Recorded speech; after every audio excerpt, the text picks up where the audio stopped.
Sir, ನಾನು ಮಲ್ಲಿಗೆ ಚಾನಲಿಂದ ಬಂದಿದ್ದೀನಿ. ನೀವು ನಮಗೆ ಯಾವತ್ತಾದ್ರೂ ಸುಳ್ಳು ನ್ಯೂಸ್ ಹೇಳಿದ್ರಾ? ಇಲ್ಲ, ಯಾವತ್ತೂ ಹೇಳಿಲ್ಲ. ಬಟ್ ಅಂದರೆ ಕೆಲವೊಂದು ಸಲ ಕೆಲವು ಸುದ್ದಿಗಳು ಹೆಂಗೆ ಅಂದರೆ ಆ ಕ್ಷಣ ಆ ಸುದ್ದಿ ಬಂದಿರುತ್ತೆ, ಸ್ವಲ್ಪ ಹೊತ್ತಾದಮೇಲೆ ಅದು ಹಂಗೆ ಇರಲಿಲ್ಲ ಅಂತ ಗೊತ್ತಾಗತ್ತೆ.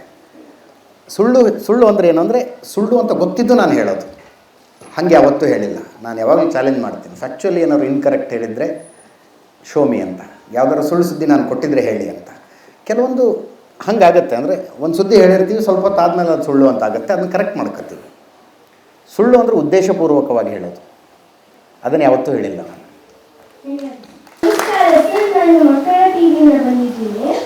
ಸರ್, ನಾನು ಆಟ ಮಾಡುವಾಗ ನಂಗೆ ಸ್ವಲ್ಪ ನರ್ವಸ್ ಆಗುತ್ತೆ. ಹಾಗೆಯೇ ನೀವು ಇಂಟರ್ವ್ಯೂ ಮಾಡುವಾಗ ನಿಮ್ಗೆ ನರ್ವಸ್ ಆಗುತ್ತಾ ಸರ್? ಅದು ಇಂಟರ್ವ್ಯೂ ಅನ್ನೋದು ನನಗೆ ನನ್ನ ಫಾರ್ಮ್ಯಾಟೇ ಆಗಿರಲಿಲ್ಲ, ಅದು ಮುಂಚೆಯಿಂದನೂ. ಅದು ಆಮೇಲೆ ನಾನು ರೂಢಿಸಿಕೊಂಡಿದ್ದೆ. ಅದು ಮೊದಲು ನನ್ನ ವರ್ಕಿಂಗ್ ಸ್ಟೈಲ್ ಹೆಂಗಿತ್ತು ಅಂದರೆ, ಎಲ್ಲೋ ಹೋಗಬೇಕು, ಯಾರನ್ನೋ ಭೇಟಿ ಆಗಬೇಕು, ಅವರಿಂದ ಮಾಹಿತಿಗಳನ್ನು ತಗೊಳ್ಬೇಕು, ಇನ್ನೆಲ್ಲೋ ನನ್ನ ಗುರುತನ್ನು ನಾನು ಮರೆಮಾಚಿಕೊಂಡು ಹೋಗಿ ಒಂದು ತನಿಖಾ ವರದಿಯನ್ನು ಮಾಡಬೇಕು, ಆ ಥರದ್ದು ನನ್ನ ಫಾರ್ಮ್ಯಾಟ್ ಆಗಿತ್ತು. ನಾನು ನ್ಯೂಸ್ ಆ್ಯಂಕರ್ ಅಲ್ಲ, ನಾನು ಕ್ರೈಮ್ ರಿಪೋರ್ಟರ್ ಬೇಸಿಕಲಿ. ಆ್ಯಂಕರಿಂಗ್ ಅನ್ನೋದು ನಿಧಾನವಾಗಿ ಬರ್ತಾ ಹೋಗಿದ್ದೆ ಅಷ್ಟೇ. ಅದು ಆರಂಭದಲ್ಲಿ ಇಂಟರ್ವ್ಯೂ ಫಾರ್ಮ್ಯಾಟ್ ನನಗೆ ತುಂಬ ಕಿರಿಕಿರಿ ಆಗ್ತಿತ್ತು, ಬರ್ತಿರಲಿಲ್ಲ ಅದು ನನಗೆ.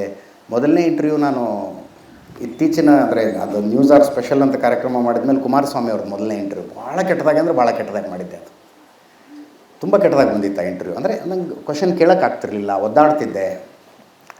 ಬಟ್ ನೀವು ನಾಟಕ ಮಾಡೋದು ನರ್ವಸ್ ಆಗೋದಿದೆಯಲ್ಲ, ಒಂದು ನಾಟಕಕ್ಕೆ 2 ನಾಟಕಕ್ಕಾಗುತ್ತೆ, ಅದು ಬರ್ತಾ ಬರ್ತಾ ಬರ್ತಾ ಬರ್ತಾ ದೂರ ಹೋಗ್ಬಿಡುತ್ತೆ.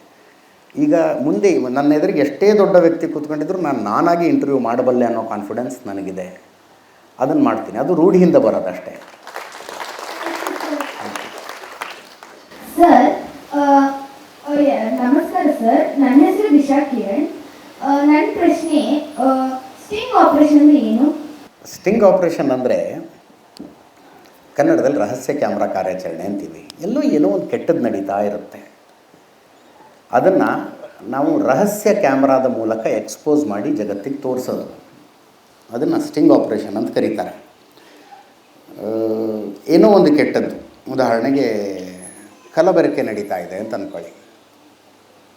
ಮನೆಗೆ ಅಡುಗೆ ಎಣ್ಣೆ ಬರುತ್ತೆ, ಸುಮ್ಮನೆ ಎಕ್ಸಾಂಪಲ್ಗೆ ಹೇಳೋದು ನಾನು. ಅಡುಗೆ ಎಣ್ಣೆ ಬರುತ್ತೆ, ಆ ಅಡುಗೆ ಎಣ್ಣೆಗೆ ಏನೋ ಒಂದು ಪೆಟ್ರೋಲಿಯಂ ಪದಾರ್ಥ, ಚೀಪಾಗಿರೋ ಪದಾರ್ಥ ಸೇರಿಸಿ ಅದನ್ನು ಮಾರಿ ಲಾಭ ಮಾಡ್ಕೊತಾ ಇರ್ತಾರೆ.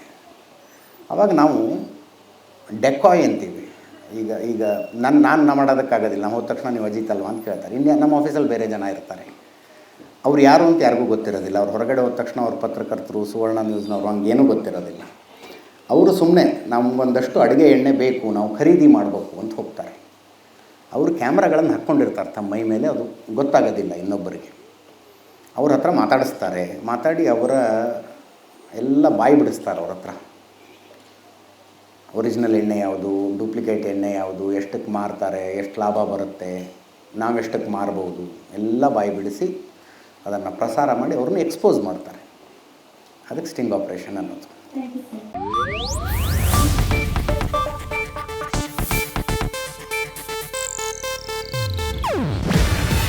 ಇದು ಏಷ್ಯಾನೆಟ್ ನ್ಯೂಸ್ ನೆಟ್ವರ್ಕ್ ಪ್ರಸ್ತುತಿ. ನೀವು ನೋಡ್ತಿದ್ದೀರಾ ಏಷ್ಯಾನೆಟ್ ಸುವರ್ಣ ನ್ಯೂಸ್.